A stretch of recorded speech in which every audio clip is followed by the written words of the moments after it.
Šodien man bija pirmo reizi Londonā un Anglijā, kad es biju teātrī latviešu valodā. So it was my first time experience.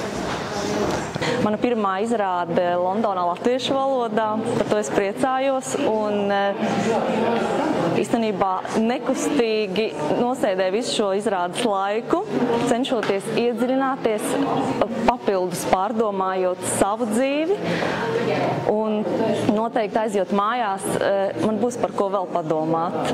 Tas ir Sartrs, tās ir mūžīgās eksistenciālismu problēmas, dzīvība un nāve un šķīstītava, kur atrodas šie trīs cilvēki par saviem pasaulīgiem grēkiem. Un viņi ir spiesti tur atrasties. Un katrā ziņā ļoti interesanti izrāde, ļoti filozofiska un arī mūsdienīga. Mēs visi esam kaut kādos savos meklējumos, un tā liek padomāt. Man noteikti lika aizdomāties. Šovakar es varu redzēt, ka trīs cilvēki viena istaba, viņi melo each other, and they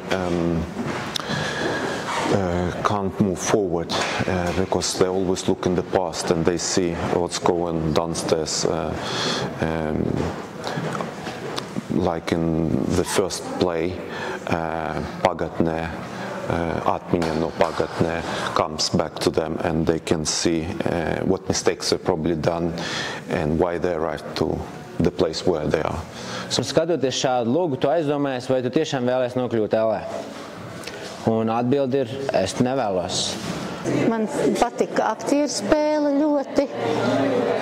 Režisors ir liels malacis. Es esmu redzējuši šīs teātra izrādes, gan sākot ar Čirpu, gan ar Laimīgo Blumentāli, un tagad šī izrāde.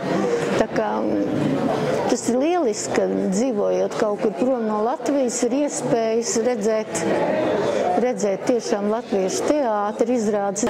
Latvietim neesot Latvijā, šī ir lieliski iespēja kaut ko tādu redzēt.